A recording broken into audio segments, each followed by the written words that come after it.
kicked out as a teen for false rumors. Spread by my brother years later parents. See my success and demand money after. They abandon me. I am a 28-year-old female with a twin brother growing up. My twin brother and I experienced very different treatment from our parents. My parents genuinely seemed convinced for some reason that my brother was destined for greatness while I was the so-called black sheep just because I was more interested in playing sports or making new friends than studying. They constantly compared us, which was demoralizing and bruised my self-esteem.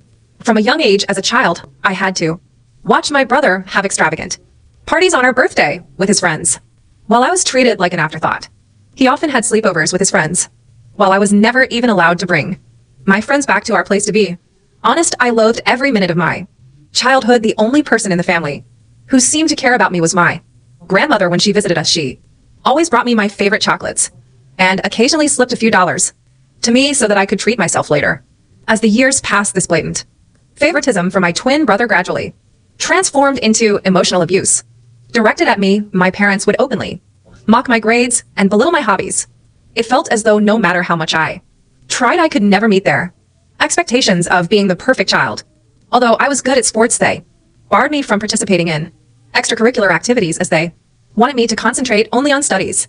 Just like my brother, it was frustrating, and I felt helpless as a child. Later in my sophomore year, I got grounded yet again, and this time the crime having Snapchat on my phone. I had done absolutely nothing wrong except, like all teenagers at my age, I had downloaded this app to stay connected with my friends. However, according to my parents, this was a huge crime and a breach of their trust, as they had forbidden me from communicating with my friends. They went bats hit crazy on me and threw all my stuff around the room. They then took the doors of my hinges and told me that I would have no privacy as long as I lived under their roof. Watching my parents abuse me this way, my twin brother, instead of supporting me, made my life worse. The toxic environment created by our parents' unjust actions allowed him to exploit the situation to his advantage. He adopted a pattern of lying about me, falsely accusing me of things I never did so that he could get away with everything. If he stole something, he'd effortlessly shift the blame to me, and my parents, already inclined to believe the worst about me, readily accepted his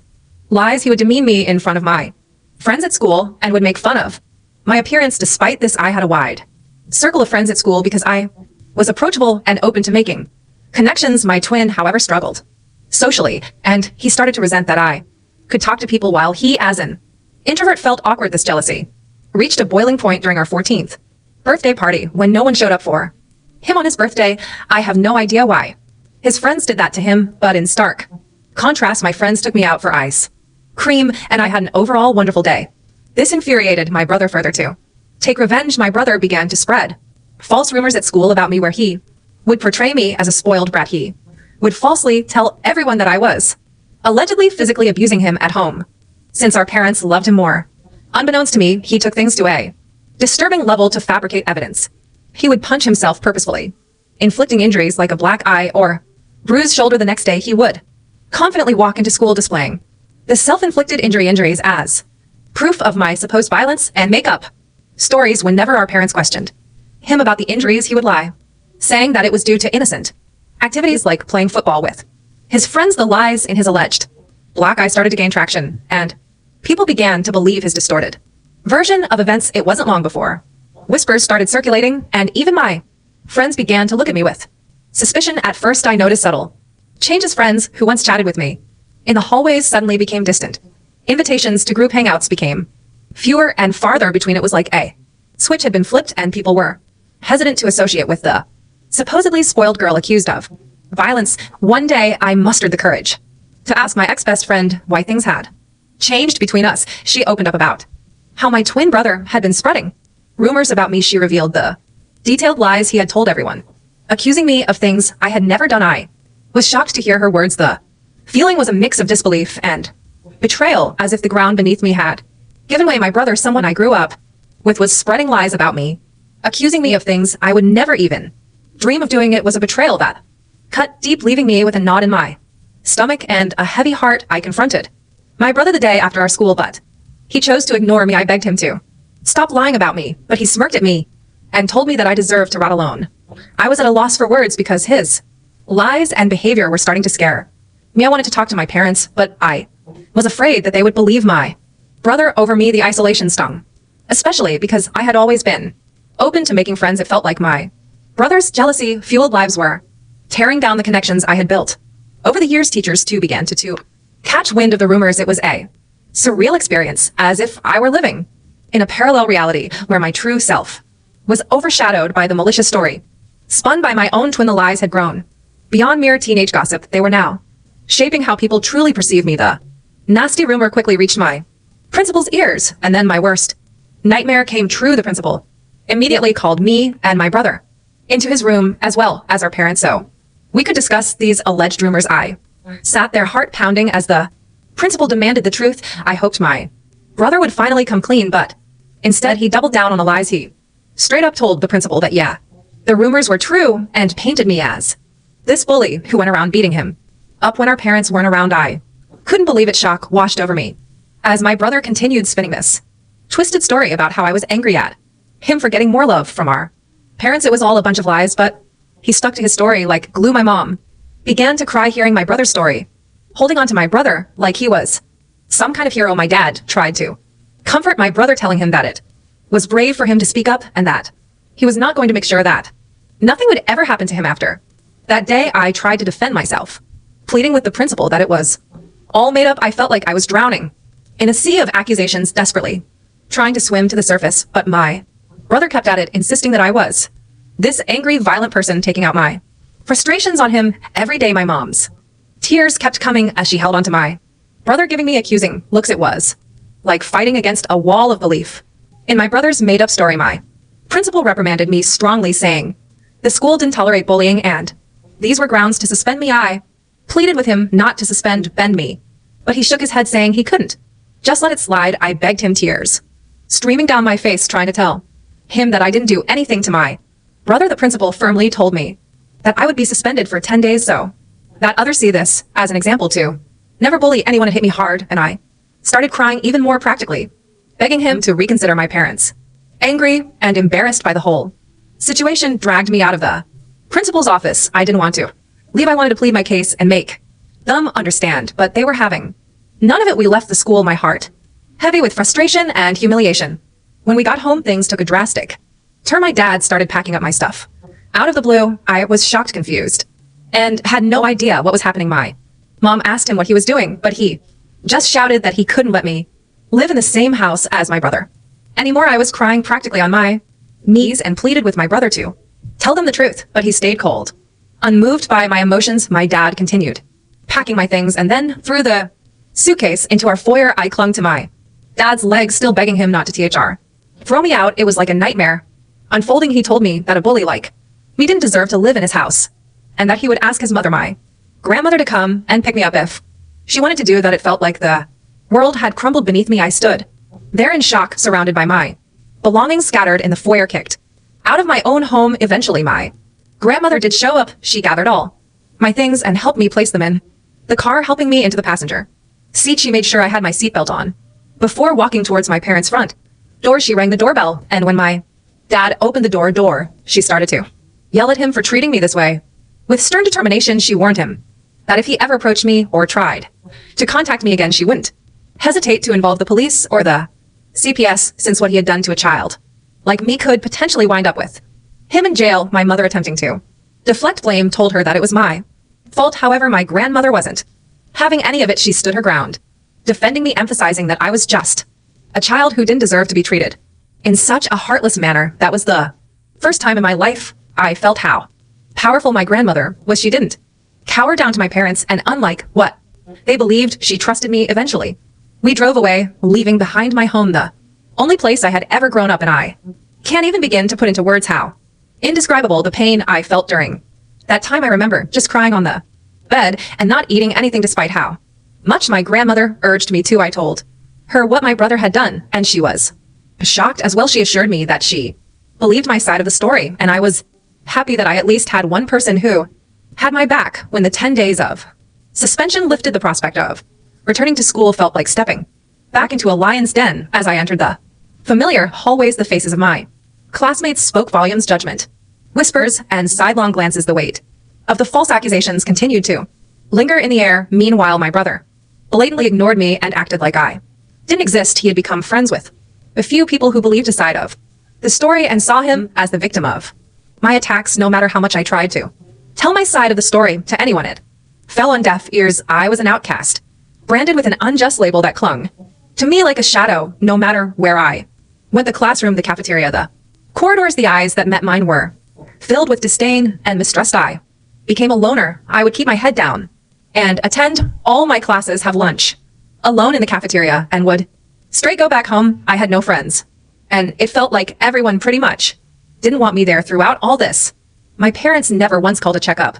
on me. My grandmother would constantly remind me that this was not my fault and that life would eventually be okay. I graduated high school with good grades and was looking forward to college, where hopefully I would have a better life. It was only when I went away to college that I first experienced what freedom felt like. For the first time, no one was watching over my shoulders. No one was comparing my grades, and no one was trying to compete with me. I met people and formed friendships with like-minded individuals despite the emotional and physical scars I had sustained over the years due to my family and peers. I concentrated on putting it all behind me and enjoying this college experience as much as I could. During this time, I discovered my knack for content writing. I had always been someone who wanted to be a writer, but I wasn't sure if it would be sustainable for a long time. Hence, I decided to ditch my dream, but to earn some side money, I decided to start writing as a freelancer. I signed up on various freelancing sites, which helped me secure jobs from prominent clients. This is how I slowly started building a portfolio of my work throughout college. I maintained this side hustle and never asked for a penny from my parents. When I graduated from college, instead of getting a corporate job, I realized that I could pursue content writing as a full-time job. I was doing quite well because of the multiple clients and the long-term professional relationships I had with them, which allowed them to rot me in multiple projects of theirs. Having a legitimate freelancing career not only made me financially independent, but also allowed me to travel the world as a digital nomad. Traveling helped heal me from my past, even though it was definitely not easy. I saved up as much as I could and took a chance on myself. Over the years, I have seen so much of the world, and yet I have so much of it left to see. The only person who I considered my family throughout all this was my grandmother, and I absolutely adored her. She was very sad when I moved out, but she understood that I needed to be independent on my own. Despite my hectic schedule, I would make it a point to be there for her whenever I could. I would visit her on the weekends, often sharing meals together or simply sitting on the porch engrossed in conversations that ranged from childhood tales to more recent happenings. On weekends, I would dedicate entire afternoons to helping her with household chores or accompanying her to the local park for a leisurely walk. Recently, I got done with one of the most important projects of my career. I can't mention the brand, but I was extremely lucky to write blogs and product descriptions for them. After the project was done, I requested the team I worked with to leave me positive reviews on my websites, which they were more than happy to do so. I then took screenshots of some of their reviews to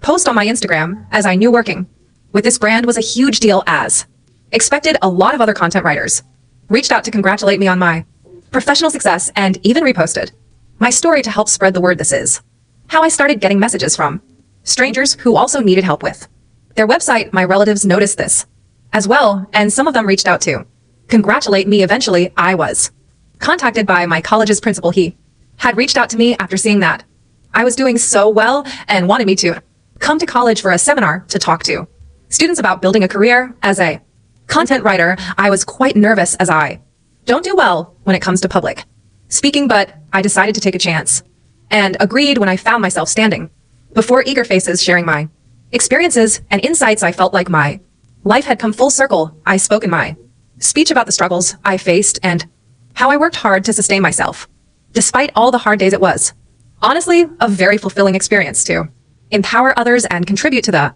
growth of the writers community. Some of my clips started going viral on Facebook groups as people reason with it. It felt good to be finally recognized for my hard work. Last week, I was invited to speak at a local news channel. It was a show about the benefits of content writing, and they invited me to share my journey and insights with their viewers.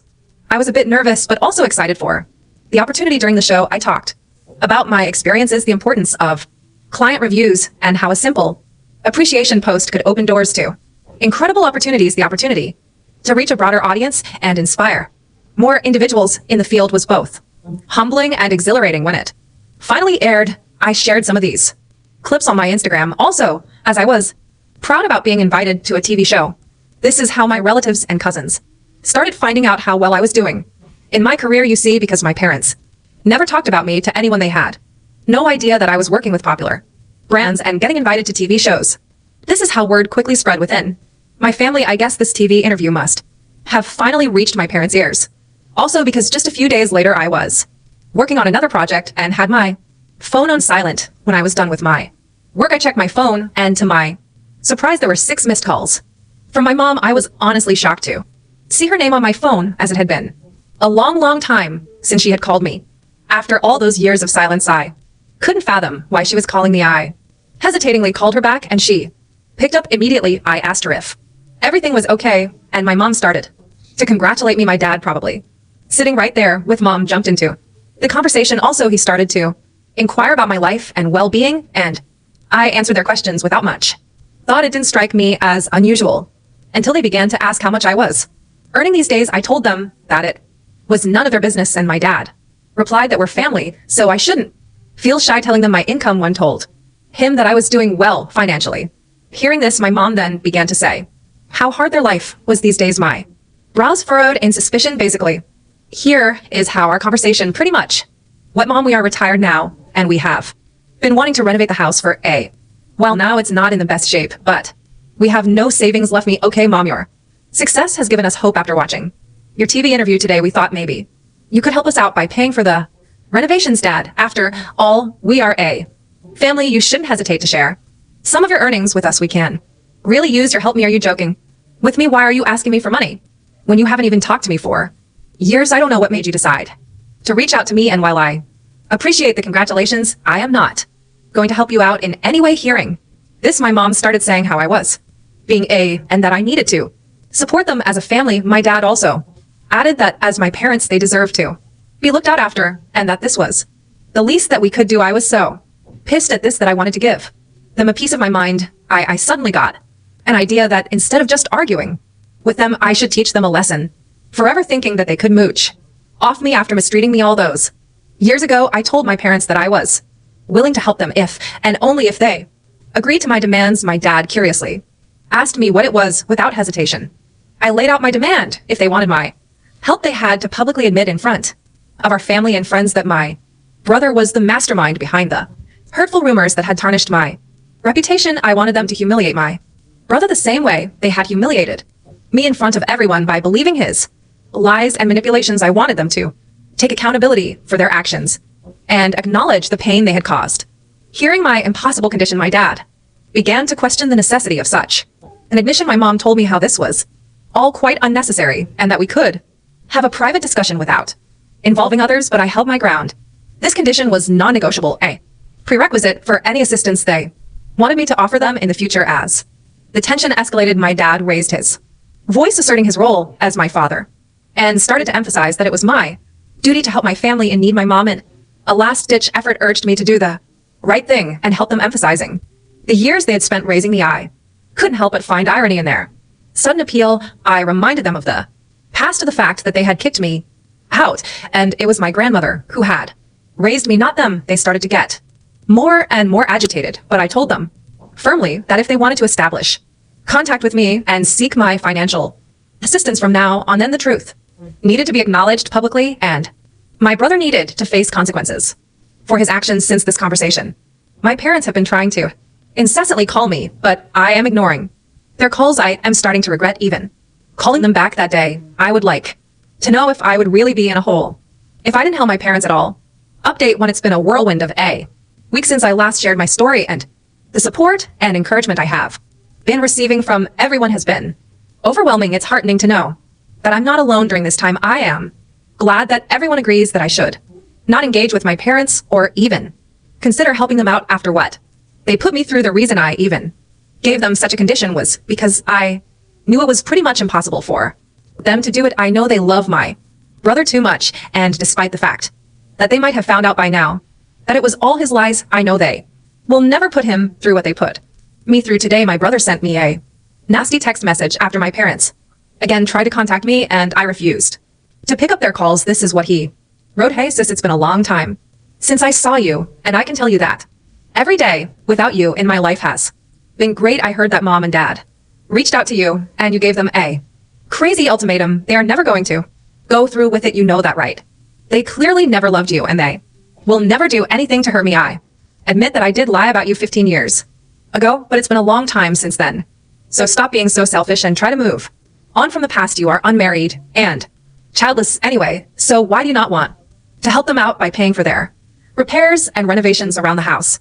Do the right thing and be a better daughter. Seeing the message felt like a stab to my chest. The audacity to dismiss the struggles I had faced and the conditions I had set spoke volumes about his lack of empathy. The attempt to guilt trip me by emphasizing my unmarried and childless status added another layer of insensitivity. His insinuation that I should prioritize their needs over my own well-being was not only offensive, but also highlighted how little he thought of me. Fueled by frustration and a strong desire for justice, I decided it was time to take matters into my own hands and reveal the truth that had been hidden for too long. I sat down to write an email to my parents and close relatives, sharing the painful details of my childhood and the unfair treatment I had endured while growing up at my family house. In the email, I described the strict and oppressive environment I had under my parents' roof and how they treated me compared to my twin brother. The email also delved into the malicious and completely untrue rumor my brother had spread about me in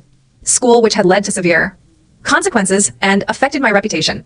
I wrote how my parents had kicked me out to the curb, and had it not been my grandmother, I might have been dead in the streets by now. Towards the end, I asked everyone to read a message my brother had sent me. I attached a screenshot where he admitted to lying about me. It was a clear confession that I hoped would expose the lies that had persisted for too long. I sent the email just an hour ago, and I know that all hell will break loose once my parents and my brother read it. I will update you next regarding how my family reacts to my email update. It's been a month since my last update, and a lot of things have happened this month, as you can imagine. My family did erupt after receiving the email. My parents have received criticism from relatives who were previously unaware of the extent of the favoritism and emotional abuse. A lot of the family members reached out to me, telling me that they had no idea about all this and apologized to me for not being there for me. My brother and my parents sent me a barrage of text messages that were starting to get more abusive and violent, so I decided to